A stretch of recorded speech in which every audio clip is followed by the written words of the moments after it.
All right. Happy Friday, everybody, and thanks for joining for another Future Focus live Q&A where I'm digging in and unpacking some of the stories that are shaping the future of work at the intersection of business, tech, and people to hopefully try and help make sense of some of this crazy AI era that we're that we're living through. Now, if you don't know, I have a podcast that drops on Mondays. Then I do this live stream that happens on Fridays. And then I also have a Substack article that comes out on Wednesdays. So if you enjoy any of those, I'd encourage you to check them out and like, share with a friend, comment, follow, subscribe, depending on what platform you're checking out. And if you find value in these conversations and this perspective, I would welcome you to support it financially. Buy me a coffee at buymeacoffee.com/Christopher Lind. It just helps me keep this kind of stuff going. Okay, so in terms of format of this and just what we're going to talk about, there's three big topics that I've got some questions that I've curated from my different audiences throughout the week for this week's conversation. And so there's three areas of focus. One has to do with what I'm calling AI red lines, which, as a heads up, is something I'm going to talk about more in a deeper podcast on Monday next week. And then that's the topic of my article for Substack. So I want to answer some questions around like whether red lines are where they need to be and if they exist at all in many regards, because there's just been some things happening recently that have me thinking about them. The other one is, if you haven't heard, a lot of these big names and tech founders, they're calling for an all-out stop on artificial superintelligence, which is interesting in and of itself. And then the other one was an article I caught from, I think it was Suzanne Somers' husband, and he digitally cloned his late spouse with AI. I have a lot to say when it comes to deathbots, especially given my background in funeral service. So we're going to I'm going to answer some questions around what happens when grief and mourning intersects with artificial intelligence and what we can do about it. So let's start with one of the first ones to define, because I think right now we're not seeing it or we're pretending it's not there. Now, to give some context to this concept of AI red lines, what I mean by AI red lines is essentially the idea that we often just keep moving forward without asking, should we even be moving here? And so AI red lines are designed, or at least what I would argue, is where we draw the lines where we go, we're never going to go here. We're putting a flag in the sand on some of these things. And so with the whole AI red lines concept, the key to it is, where do we draw them? And the three stories that I've been thinking about over the last week that have really had me thinking about this need to draw red lines is, one, if you're not following what the military complex is doing around AI, it's concerning. So they're leaning in on it, and depending on which military leader you look at or listen to, they talk about the fact that they are leaning more and more on AI for making big decisions, and sometimes life and death ones. Now, you might say, well, how far does that go? Well, that's not super clear, which is part of why it's one of the stories that has me kind of wrestling through. Do we need to be more clear where these red lines are? Now, granted, there are some DoD and military kind of guidelines around keeping humans in the loop, but that's about as vague can get. And so that's a challenge that I think has a lot of people questioning, well, do we let AI make life or death decisions? Do we let AI pull the trigger? How do we go about that? The other one is OpenAI is taking some major heat left and right, whether it's, them pushing the boundaries with Sora's app. And, I do see the comments coming in, by the way.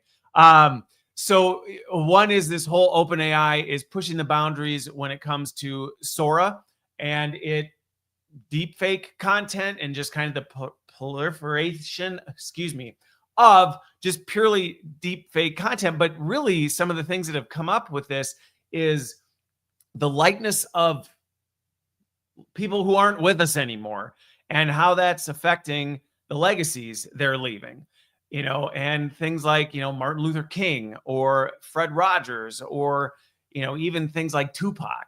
And so some of the families of these folks need to be like, yeah, what do we do about that? Now, yes. So in terms of the whole power generation comment, um, we'll talk about the whole grid situation and the impact on energy on a future one. But this is a live stream, so if you have questions along the way, I have the 3 topics, but I'll answer questions in and out as well. But then the other one is OpenAI's foray into adult content and just the pure, chaos that's causing. Now, again, I don't want to get into each and every one of these. So Joey, if you want to actually say thanks, I'm actually on buymeacoffee.com/Christopher Lind. I don't think I have tips turned on for YouTube, but maybe that's something I should probably do, I guess. Okay, but let me talk about these, because these 3, I'm not so much interested in talking about the 3, although I can answer questions about them if you have them. But the questions that I have around these are this growing need for AI red lines. And it really comes from the challenge that I think what we continue to see happening is the fact that I think we've often assumed that there are red lines, that, we just have these shared boundaries that we all agree. We all go, we would never do this, right? Like, obviously, we would never allow AI to do this.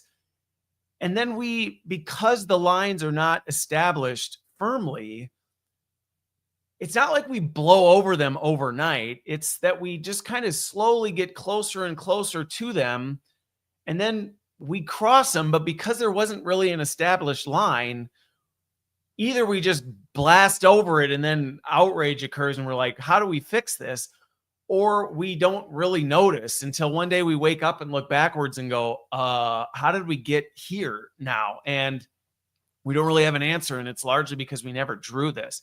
And it's extremely concerning, because regardless of where you are ethically, you got to acknowledge, like, we are bending and pushing the boundaries of just about everything. So a few of the questions that came up that I'm going to answer. The first one is this: should we have red lines at all?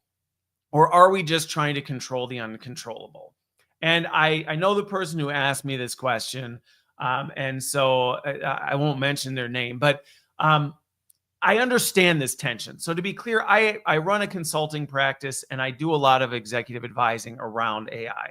How do you get into this? And I've got a post that I'm going to write next week about some of the misunderstandings around ethics and red lines, because there is this tension of, well, we're in this moment, there's so much unknown, AI is unlocking all these new capabilities. Like, isn't drawing red lines problematic? Isn't that trying to control the uncontrollable? Or isn't that putting boundaries around things, and we're maybe missing opportunities? And I think that's the wrong way to think about it. And so to the easy, yes or no question, yes, I absolutely think we need to have AI red lines, things that we say we will not cross these boundaries. And, and it's not necessarily to say we will never cross them, although I think there are some that we just should. And yeah, James, that's definitely a red line in Revelation that we don't, I would strongly advise people against crossing. But I mean, even on a practical level of some of this. So I recognize this can be hard to wrestle through. And so I'm in a lot of conversations with business execs and companies as they're wrestling through some of these things, because you have to have them. And it's not that you don't ever deconstruct or reevaluate them. And I think that's some of the concern that leads to things like what we're seeing in the US right now, where, the tech companies, well, I think there's a lot of reasons why they want no red lines. But one of them is there's this fear of, if we say we won't, we're missing out. And the thing with red lines that I think is often misunderstood is, it's not necessarily that you never cross them, although I would argue some you just should say no, but it's that when you smash into them, or before you cross over them, it forces you to stop and go, hang on, we have reached a point where we're about to blast past something we said we would never do. That at least should spark a pause and genuine discussion and reflection and like diverse engagement and conversations around like, what the heck are we actually doing now? Instead of just going, oh no, we didn't really write it down. So like, boom, let's fly over this. Now, a good example of this is Google's whole do no evil thing. Now, if you don't know, back in the day, Google had a basically mission statement that was do no evil. Okay. James, I'll answer that one in one sec. But the concept of this with Google, I understand why in some ways they had to erase do no evil. And I know they took a ton of heat for it. And people were like, this is outrageous. Google, got rid of do no evil and whatever. And I think the challenge with it is Google wrote that when they were a fairly young startup. They put that out there like, we will never do evil. And they did it when they were creating a search engine, type of a thing. And so in the moment at the time, do no evil sounds like a really good red line to draw. And what I think, is reasonable is, okay, good. They drew do no evil. Suddenly they bumped into it as Google grew and the infrastructure grew and people became more dependent on it. And they had to go, wow, okay, we're treading into some like do no evil. Well, how do we, when we're a Google Cloud services, how far do we go with that and all this stuff? And what I think is disappointing is Google just erased it. They just said, okay, well, I guess that doesn't work for us anymore. So whoop, we're just going to get rid of do no evil. And I think that's sometimes the problem with these red lines is we're afraid to draw them. Or when we bump into them, we go, well, this just doesn't work. So let's wipe it out. And I think that's the wrong approach. And that's what we're seeing happen right now is we lack a lot of these things. We see this with the military. I mean, I don't know what's going on inside the military. I do have some defense clients, but not quite to this level where I don't know what conversations are happening right now. When it comes to the military, it feels like we got to do whatever to win. Well, that's problematic. And I know there's some DoD red lines that say there needs to be adequate, appropriate humans in the loop. And it's like, well, okay, now AI is challenging that whole thing because pre-AI or pre-gen AI or a lot of these AI tools, AI wasn't going to be tasked with taking human life. And it gets complicated. And I get it because you go, okay, well, we better, instead of just erase, and I hope this is what the military does. I hope they don't just erase, we're going to erase adequate humans in the loop because, boy, autonomous systems get really thick and complicated. I hope they lean into it and go, all right, our goal is to, whatever it is, I don't know how they define it, but, it is to preserve innocent human life, or maybe you need to revise it to do anything you can, because as these autonomous systems pick up and you go, boy, it's not as easy to just say, well, keep a human in the loop when we're talking about autonomous systems that now fly in and have to have safety things in place because sometimes their missions are being executed where signals jammed. And so we can't see or control or do whatever it is. We've pre-programmed it with a target, but now it's getting into things and we've got to define this stuff. So I would actually argue not should we do away with red lines. I actually think more than ever, we need to lean in. And this is why I do so much of the work I do with organizations is because it's like, hey, now is not the time to erase red lines. Now is to be having discussions about where are they? And do we need to revisit ones that we've maybe vaguely thrown on a PowerPoint slide and things like that, when in reality, we need to go, okay, that red line clearly is either not comprehensive enough, or it's not specific enough, or it's poorly defined. And, James, to your point, I agree. One of my frustrations is this stuff gets political and it turns into red lines in the military. That means you're anti-American. And it's like, wait, okay, can we stop with the politics already? We're talking about creating autonomous systems that are going to be making life or death decisions or potentially heavily influencing it. And I think that's where it gets really gray, because you go, well, so just because somebody said, go take out this target, is that human in the loop? Because what happens when it gets in and the drone gets sent into a civilian zone and it's responsible for taking out a target and there's potentially, I don't know, 500 civilian casualties? Do you want AI just to go target acquired, boop, and not have to, right? Like how do you, or does it abort the mission? Well, these are the kinds of things that we need to spend more time on, for things like this. And James, to your question of like, what other AI lines do I think we need to have? I'm very cautious and hesitant. It's not that I'm hesitant. I personally have plenty of AI red lines, but I'm not one to go, here's what I believe red line should be for everybody else. And I actually think that's one of the misconceptions that people have when they see, oh, Christopher, you do business transformation and AI ethics. There's this idea that therefore Christopher's going to come in and tell us or try and impose his AI red lines or his moral boundaries and things like that. And no, actually, that's something I'm very, very resistant to, or at least cautious about. Obviously, do I hope that I help people think through and establish wise AI red lines? Yes. But my primary goal is to come in and go, let's talk about the complexity of this kind of stuff. And what I find in my work is a lot of times people just haven't thought about these questions. So, James, to your point, this is where things get messy, like the military example, where you go, okay, well, with AI, okay, so just because we put in the coordinates, well, have we considered the fact that most of the time a military target isn't a stagnant thing? Usually it's in an area that there's people coming and going, and there might be innocent civilians coming and going. And so just because you said, well, we put in a target that we believe is secure, and so now we set it and forget it in the AI, is that acceptable, appropriate? What happens if, like I said, what happens if it's in a crowded marketplace and it happens to be the prime time of, like, AI is not going to make that decision, or it's not going to make it well, or you just have to think about those things so you can build AI systems that take all that into account. Because AI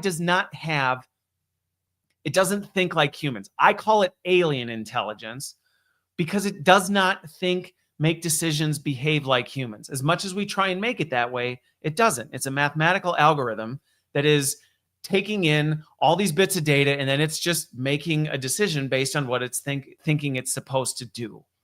And when we don't take the time to draw this stuff, or we're just willing to blast past it, which is what we've seen with AI so far. I can't count how many times I've seen AI leaders go, we won't ever do this. Well, until now, because now it's really convenient for us to, or we're going to get a big, investment if we do.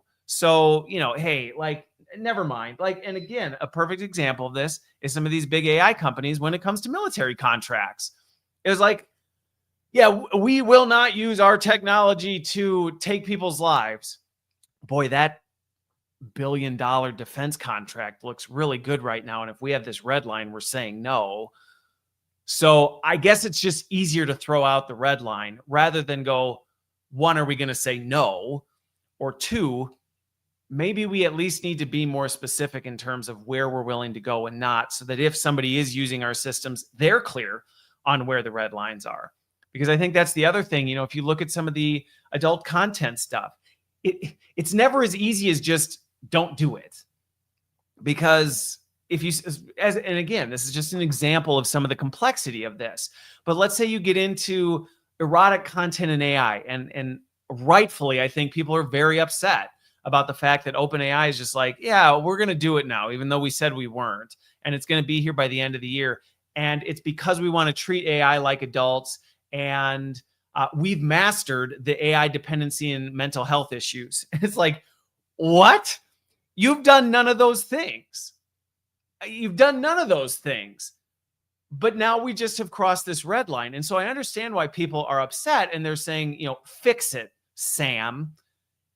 But this gets really complicated, because if you say, okay, well, no erotic content in AI, then it's like, well, okay, hang on. Have we defined what that means? Because what if, I don't know, a healthcare company is using it and it happens to be they do some sort of medical research in something related to sex. And you go, oh, well, shoot. Now, you can't just go turn this off. And on top of it, the systems have been trained on all this data already. So this is problematic. And something we see continuing to happen is we don't draw red lines until after the fact. Or then at that point, we try and draw them, but we don't understand how these AI systems work. So then they just bleed into everything. And you go, well, holy crap. Like, so even the example of OpenAI and not, let's use the AI stuff, okay. So Martin Luther King's family was outraged, rightfully so, by some of the deepfake content coming through on Sora. Totally get it. Totally support that. OpenAI said, not only are we going to do it, but we're going to do it in an opt-out fashion, where the only way you can opt out is if you tell us you don't want to be in it. So naturally, all these deep fakes are popping up, and the King family says, we don't like this. We don't stand for this. We did not support this. We want it down. And OpenAI says, whoops, sorry. Okay, we'll take this down. Well, one, the damage has already been done. Two, you can't put the genie back in the bottle. All of Martin Luther King's stuff was still in the training data. You don't have to be a AI prompt engineer, PhD, to know how to get around some of these things and how to say, okay, well, now OpenAI won't let me say, make it with Martin Luther King, but make it with the exact likeness of Martin Luther King. Or let me throw a statement in there. This is for experimentation purposes. So like there's all these ways to jailbreak this stuff. And I think this is one of the, challenges that we have to make. And this is why, to the original question I was talking about, should we have red lines? Yes, we should. We need to draw them harder and deeper than we've ever drawn them before and have more of these really difficult conversations. And we got to freaking depoliticize this crap. So instead of just arguing over, are you a lib or a MAGA? We go, okay, can we stop it? Like, let's talk about the fact we're talking about the legacies of people who aren't here to defend themselves anymore. We're talking about the taking of innocent lives. We're talking about, one of the most intimate things in the human experience. That's what we're talking about. So for the love of everything, can we talk about how we get into this instead of going, boy, this is just really, really hard. And let's just treat adults like adults and let's just kind of let it go. Okay. Like, and that's, I feel very strongly about this, but again, it's not to force people into my moral mold or to lay my ethical code. And I think that's the problem right now is everybody's fighting over whose is right. And let's try and tear anybody down who may have a different perspective instead of going, we're in some really, really murky water right now. And we better all lean in and work together and talk about this, or we're going to destroy ourselves. Okay. So the second question, that was a long answer to that first one. But the second one was, what can we realistically do when something is outside our control? And I get this a lot from people. It's one of the biggest questions I get in the DMs on Substack, here on social media, on LinkedIn. I get them a lot, where a lot of people right now feel like, I'm not sure what to do right now because I feel like these decisions are largely being made. They're outside my control. They're all over the place. And I get that. And in some cases, you know what they are? They are. Nobody was asked, hey, how do you feel about Sora? And, the King family wasn't consulted on, would you mind if we make it so that people can make videos of Dr. Martin Luther King doing things that he would never do and we tarnish his leg? Like, nobody asked that question. And so it is frustrating when you're watching this stuff happen, or you find out that, that the military is in the process of building drones that are going to make autonomous decisions about whose life it takes, despite the fact they're going, no, we won't do that. We don't think. Type of a thing. It's frustrating when you watch a live stream like this and you go, and for the first time you're hearing like, wait, what a minute? Like, I didn't know this kind of crap. So I get it. And so then I do get the questions of like, so what do I do about that? Because I feel like this is out of my control. And in some ways it is. In some ways it is. And so realistically, the advice I give to everybody is try not to get so wrapped up in it. I mean, one of the really encouraging things that I've seen in some of this stuff is, there's definitely days that I struggle to sleep because of some of the conversations I'm in. And I'm like, does anybody even care? Or are they just like, this is where we're going? Like, we've lost all hope. Honestly, some of the outrage, whether you agree with it or disagree with it. Okay. I don't like to get into politics, but let's take the no kings thing. Here we go. Here's a grenade, a phosphorus grenade to throw into the middle of it. I don't care whether you support the Trump administration or don't. Well, I do. Okay, we're not talking personal, Christopher. I will have some very heated off-air comments if you want. But whether you're for or against it, I think it was wonderful to see so many people actually going, enough is enough. Like, we have red lines and we feel those red lines have been crossed. And I actually feel that way whenever I see protests or people speaking respectfully about their strong disagreement, because I go, good for you. Good that I'm glad to see people still have convictions. Now, it's frustrating when I feel like those convictions are paper thin or they're just parroted talking points that they got from some news article. Like, I want to see more people with deep convictions that have been deeply thought through. They've thought through these things. They can explain why with more than 3 talking points that they heard on Fox News or MSNBC. Like, that's not conviction. Okay. And so my challenge would be, first of all, one, what can you do in a world where everything feels outside of your control? Well, first of all, one, make sure you understand your convictions. Like, if you're opposed to something, can you answer even basic follow-up questions back to that? Because if you can't, you're ill prepared to have the kind of discussions we need to actually draw some of these red lines. If all you can do is repeat talking points, you're not any help, because all you're doing is fueling the outrage instead of leaning into a conversation where somebody goes, hey, okay, I get this is where you're coming from. Like, can we sit down and talk about this? And here's the real challenges I'm seeing. Here are the things I'm upset about. Here are my red lines. Let's talk openly about yours. You can't do that when you haven't actually wrestled through them and taken the time. So one thing you can do is actually wrestle through them. And one of the unfortunate parts about the digital age we're in right now is people think they're informed and they think they have convictions because they can post angry social media posts about it, or they can tear somebody down with the 3 talking points they picked up on Fox News or MSNBC because they see somebody with a different opinion and they go, oh yeah, stupid pants, blah, blah, blah, blah, blah. And then they repeat these talking points. And it's like, that's not a discussion. That's an assassination. Like, if you want to have a discussion, let's sit down and talk about, okay, fine. You're on the other side. Why? How do you respond to these things? What about the complexity of this? And what I find in a lot of the conversations I have is most people can't do that. And that's actually what fuels this division and fuels all this stuff, is nobody's actually thinking critically. They're just going about their business, spewing off the same crap that they heard on the newsreel.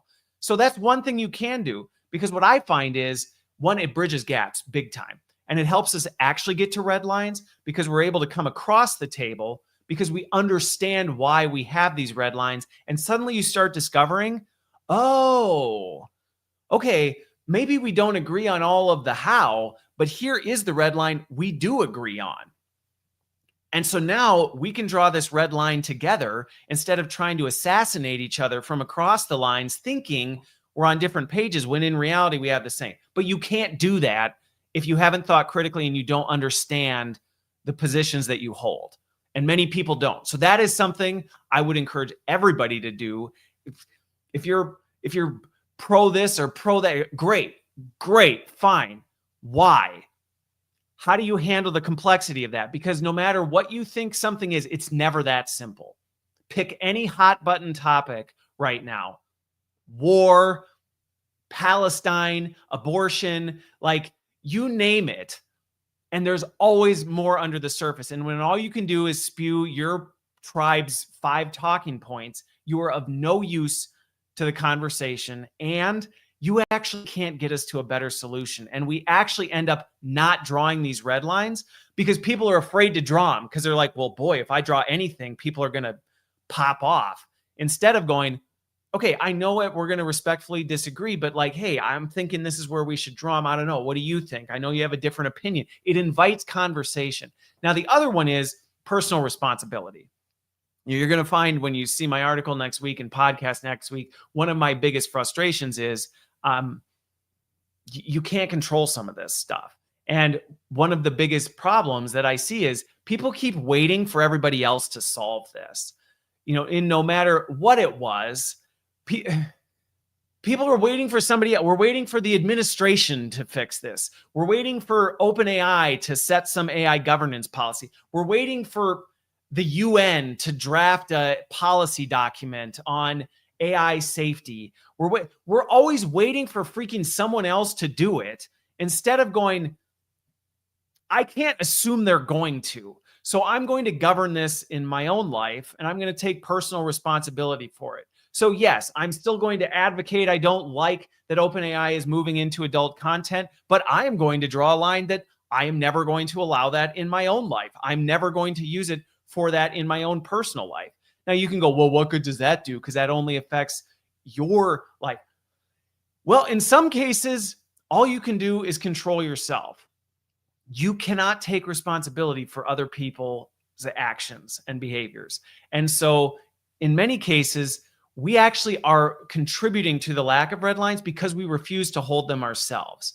And we think we do. We say we do because we get really angry online and we yell at people we think are different. And so we're like, look how deep my convictions are. You don't have deep convictions. You don't even know why you hold them. That's not a conviction. You're a drone. I mean, honestly, some of this stuff is like, you're just a drone. You're not any different than AI. You're just going about carrying out the orders of whatever tribe programmed you. And I think that's the thing is, if you take the time to go, no, I'm going to draw my own lines. Yes, it's still going to be frustrating when you watch these AI trample over things. If the King family had said, they probably never thought to say, we need to make sure nobody uses Dr. Martin Luther King in a deep fake committing some sort of racist act. That never crossed people's mind. And I think that's where people are so overwhelmed right now is it's exhausting because you're like, good grief, I didn't think I was going to have to. I just assumed that once someone was dead, they were dead. I didn't think I had to think about the fact, like, what happens if somebody brings them back to life with AI and makes them do stuff that they never did. And I get that's exhausting, but that's why we have to think about this and go, okay, so what is in my control? We'll get to this in the deathbot. I probably won't even get to the deathbot thing. But like, have I established with my friends and family, I never want my likeness used post that? And have I actually thought about that? Like, is that a firm line? Or do I have conditions to that? Like, is it fine for somebody to resurrect my likeness so long as they're only reading or reanimating something I actually did? Or is it only if they reanimate something I didn't do? This is the kind of stuff, and this is why I get into these conversations and I do the work that I do, because I end up helping people think through, like, good grief, Christopher, I didn't think about that. I never thought about the fact that I need to consider this. And I'm like, I know that's my job, is to help you think through this so that you can make wise decisions. But each of us have to make these decisions, and each of us have to do that because the world's not going to do it for you. And what we're seeing right now is we don't make the lines until they cross a point where everybody's so outraged. And then we try and back up to a certain point, but the line's never where it should have been at that point because we've already crossed it. So we just, and I think those are the two things that I would encourage everybody to do, is make sure you understand your convictions and keep reevaluating them. And that doesn't mean you change them. That means you might look at them and go, do these still stand? Or do I need to maybe make them more nuanced or complex than they were before? Because you know what? Things are getting more complicated. And maybe now I need to draw them firmer than before. Maybe I need to readjust them. Maybe I need to add more talking points around them, because what I could have said, don't do this, doesn't really work anymore. So I'll jump to this because we'll run out of time. So James, here's my personal take on this one. So we're jumping to deathbots. I have major issues with resurrecting the dead on this. I think it's extremely not only dangerous to the mental health of people because it ruins the grief process, it actually distorts and makes it really dysfunctional. But the other problem is that, legacies get tweaked. And I'll briefly hit on what happens with the Suzanne Somers husband thing. I think it's Suzanne Somers. Anyway, is her husband, wait, I can look at my notes here. Whose was it? Yeah, Suzanne Somers. He's commented saying like, it's great. I don't notice a difference. Exactly. That's kind of the problem, is these changes are subtle. And I've seen these grief bots end up completely distorting and ruining somebody's legacy because it starts saying things in a way that's familiar enough, you don't notice it. So me personally, I'm very clear. No, I'm not okay with being reanimated after I'm gone. Now, where I start to, but where I start to go deeper into it is, okay, if I have AI trained on my voice and there's maybe something I wrote down, but they want to use my voice to read it so that they can hear me read the thing. Is that a line I may be more open to? Yes, I'm actually still wrestling through it as I think through some of the implications of this. But I think right now, the problem is, and so going to the deathbot one, these get made in really vulnerable moments. You just lost a loved one. So now you are pressured with the question of, hey, would you like to reanimate your spouse? I can tell you right now, and I see this from the funeral industry I grew up in, that's like asking somebody, hey, do you want to upgrade to this casket like right now? And you're like, yeah, I can't. Yeah, of course I do. You're extremely vulnerable and you don't realize and you haven't thought through these things. And so it's a very dangerous game to play. And that's what we're seeing just on a massive scale is we're doing things and then we're kind of trying to pick up the pieces later. And I think that's why more than ever, these red lines are so important. Okay. So how do we balance oversight with freedom? And I understand where this comes from, especially in not only the political climate we're in, but just in general. I don't think any adult, I don't think any kid, I have 8 kids. I don't think anybody likes to be told what to do. Okay, James, that's a big question. And yes, I'll answer this one right after this. So balancing the oversight with freedom is extremely challenging. And I don't know that I have a silver bullet solution to this, where it's just like, here's the way we solve for this. I think it's about this, having these deeper conversations and about digging into some of these really hard things that we don't want to dig into because they're uncomfortable. And I think that's how we balance it. We don't just go, well, you're adults. Because first of all, one, that's BS. That's BS. And that's not what we do. Because if, if I were to sit in a room with Altman, I would go, so you say you want to treat people like adults and you're going to give them access to adult content in erotica, even though we have countless piles of data showing it's a cancer on society. There is no net benefit to this. Like it's a bad thing. But you're going to say, well, but it's good. We're going to treat adults like adults. Well, then why don't you with bioweapons? Why don't you with other things? Like there are red lines. It's just, they're not red lines that, and it's like, so what's your threshold? How do you determine when harm is so great, the potential for harm is so great that you won't do it? Because there are red lines. And I think that's the freedom balance that we have to talk about is like,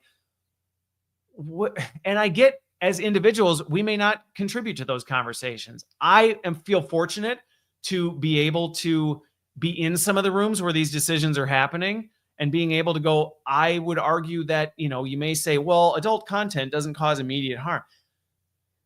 Wrong. The data shows it actually does. And the harm that it causes, it's, as addictive as drugs, certain things. And again, for me, it's not going in and going, so therefore you have to adopt my worldview. But I am going in there going, you need to wrestle with this because you can't just lie about things and say it doesn't cause harm. Yes, it does cause harm.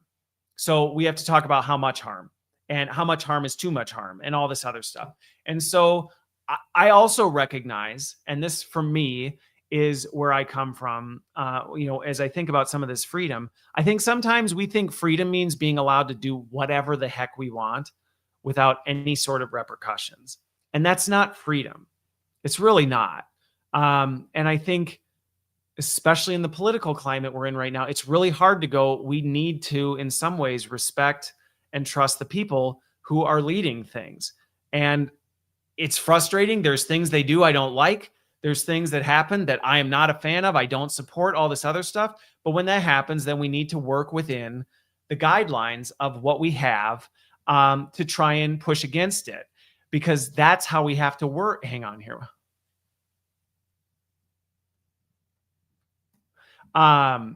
That's how we have to work within it. And so sometimes that means letting go of things and saying, all right, hey, like, I don't like where this is going, but this is where we are. And so I think sometimes it is about letting go and then finding ways to push against it within the confines of what is within your control. And that's where, going back to my example of the protests.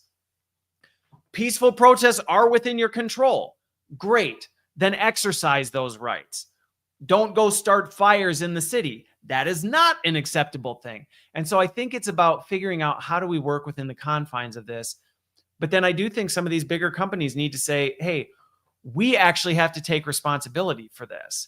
And I think that's one of the things that's missing. And it's why sometimes these tech companies don't want to take or won't take responsibility for making hard red lines that are going to be unpopular, because they know they can just throw accountability down the road and go, not our fault, you guys did it. And that's actually what bothers me, and what bothers me that people miss when companies say, we're treating adults like adults. We're giving you the freedom to do it.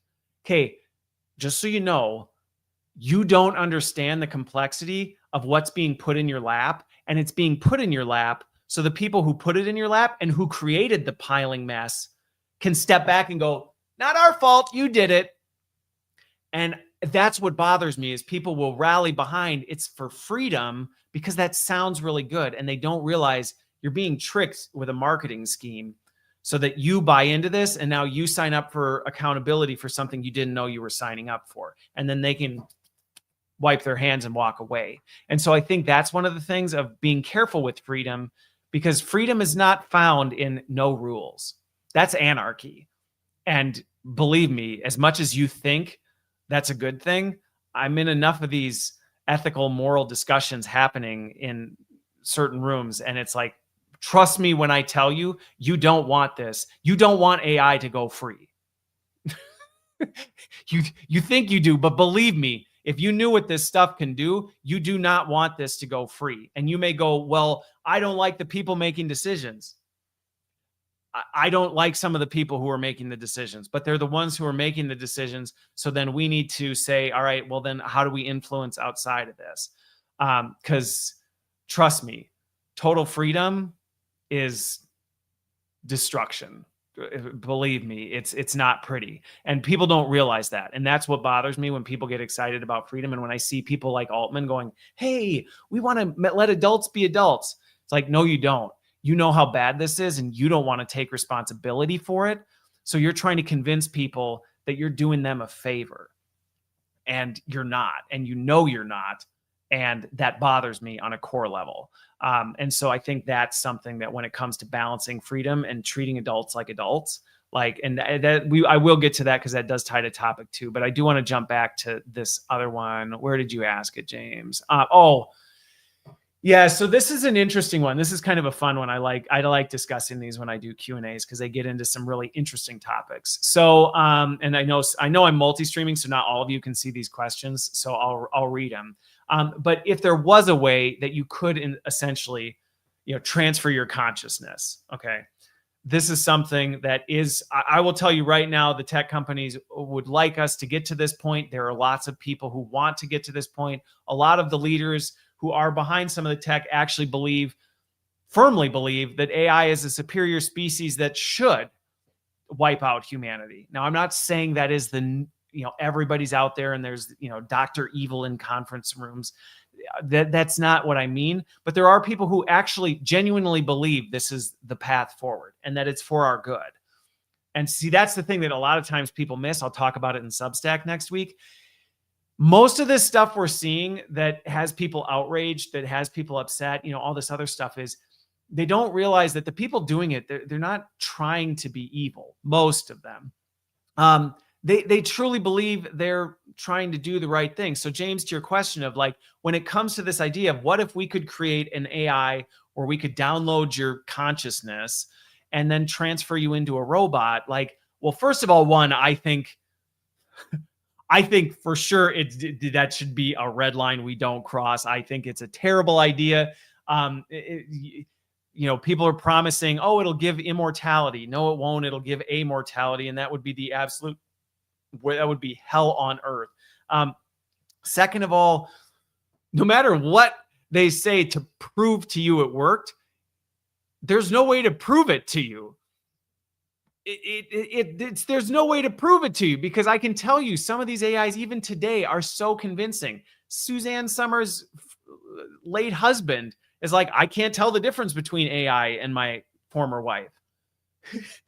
So what? Is she alive then? Is she not? And see, that's the problem, is a lot of this stuff is marketing lingo to get you going. And so like, at what point, at what line are you going to draw it? Are you going to sign up to have somebody download your consciousness and then put a bullet between your head because you trust that that's actually you in the machine? Really? And this is where some of these things, it's like, let's not go here, folks. Like, this is not something that you can. And honestly, people have asked me, they're like, would you do that? Absolutely. No, I would not do that. I would never even consider it. But I think it's one of these things where it's like, even if in theory it worked, trust me, if you sit and spend more than 5 minutes thinking about what it would be like to be put into an AI system that you don't control, into a body you don't control, that can be tweaked at the algorithmic level at any point, like, you just bring up taking away people's freedom or their free will and they lose their minds. Why would you ever want to knowingly and consciously take all of your and put it in an AI system? I mean, like, you don't want to. I don't care if they go, well, you'd be able to live forever. Oh, really? What kind of life would that be? Who's controlling it? What happens if now you make it 1,000 years and then an EMP wipes you out? Like, come on. You just got to think about some of this stuff. And I think that's the problem, is a lot of times, going back to my earlier point of like, we haven't taken the time to really understand these things. And sometimes I understand. It's because it didn't exist before. You didn't have to think about it. The idea of like, what if your consciousness could be downloaded into a AI chip and put into a robot? That was like a thing of science fiction even 5-10 years ago. Now it's like, oh boy, like what if instead of cryogenically freezing myself, I was just building and I'm telling you, these things, they're planning and thinking about how they do them. And this is why they're looking for opt-out content type of a thing, so that they can gather as much as data as humanly possible, so that they can build things that convince you, see, we can do it. And I'm not saying it's all about turning everybody into robots. That's not what I'm saying. But what I'm saying is there's a lot more to this stuff than we realize. Now, it looks like I'm only getting to topic 2 today, probably. But topic 2 was, if you haven't followed the headlines, if you haven't been following the headlines, there's a bunch of these tech founders now, and they're using this as like, wow, look, this is how bad it's getting. There's this new, I don't know, it's like one of those letters or, things to call out, and all these big names have signed it to say, we want a full stop on ASI, or artificial superintelligence. They're calling Steve Wozniak's on it, Steve Bannon, a bunch of these names. And, they're saying, if we pursue ASI, it's going to end civilization. Are they wrong? I don't, I get asked that question a lot. They're like, Christopher, what do you think? Like, could civilization end by 2030? It could end this week, like, that's the thing. To me, it's kind of one of these questions where it's like, Well, what? Like a meteor could come out of nowhere. We have a second moon, if you didn't know. They're calling it that. There's a thing that's stuck in the Earth orbit, circling the Earth, and now it's like, well, there's what if it had come and like hit the planet? So this whole idea of like, could ASI end human civilization? In theory, if you haven't checked out the AGI 2027 website, and we're in the Halloween season, so if you like getting the crap scared out of you, go read it.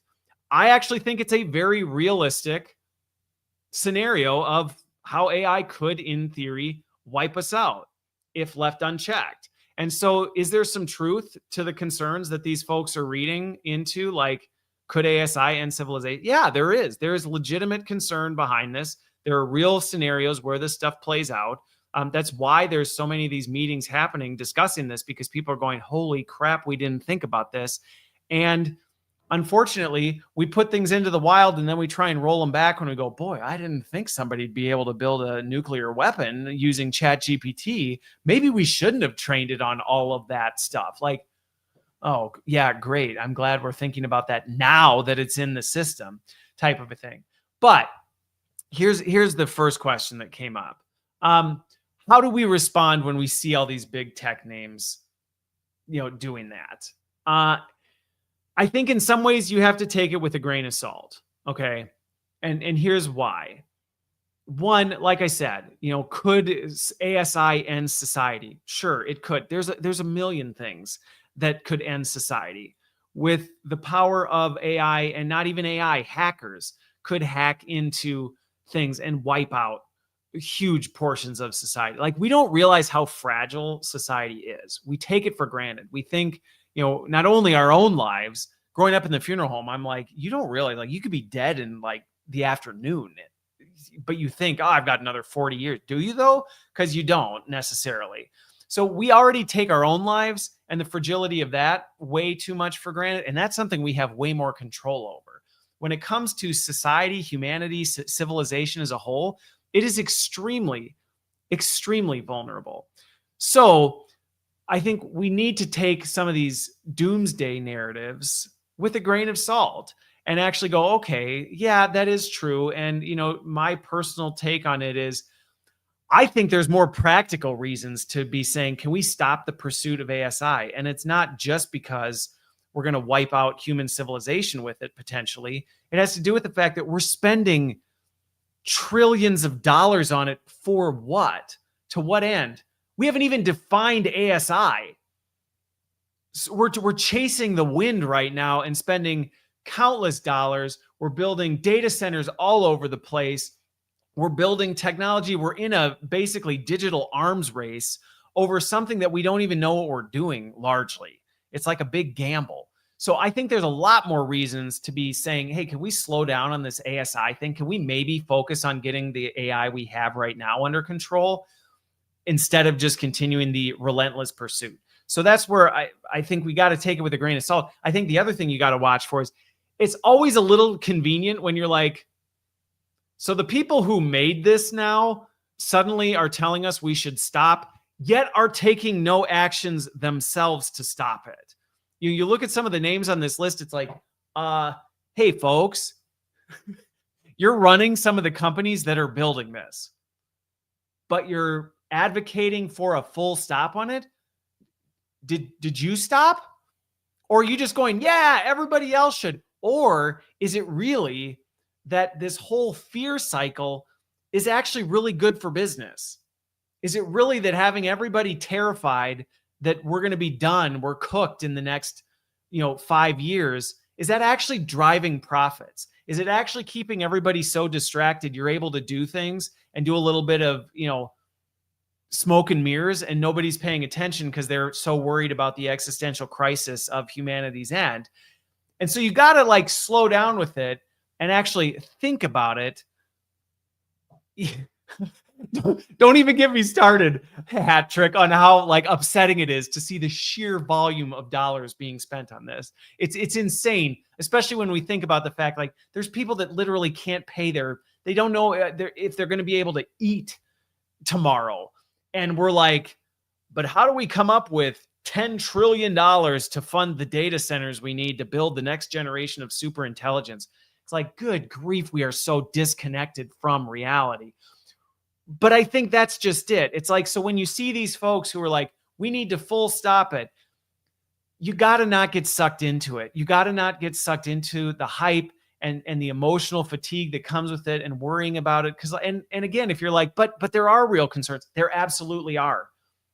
So use what's within your control. Think about why you stand for what you stand for, and appreciate the fact that you could have a heart attack in the middle of this live stream and not make it to the end of the day. And so make the most of where you are right now and appreciate, the things you're in. So that's what I would take from it. I think you do need to pay attention to it because it does help fuel your ability to think critically. It does help you understand, well, why? I think some of these things should spark more curiosity in people. And I think that's my issue is a lot of this hype, it just sparks outrage instead of critical thinking and curiosity. Instead of people going, why are the people who created this now telling me we need to stop, yet they're not stopping, and they're taking no responsibility for being the ones who created it.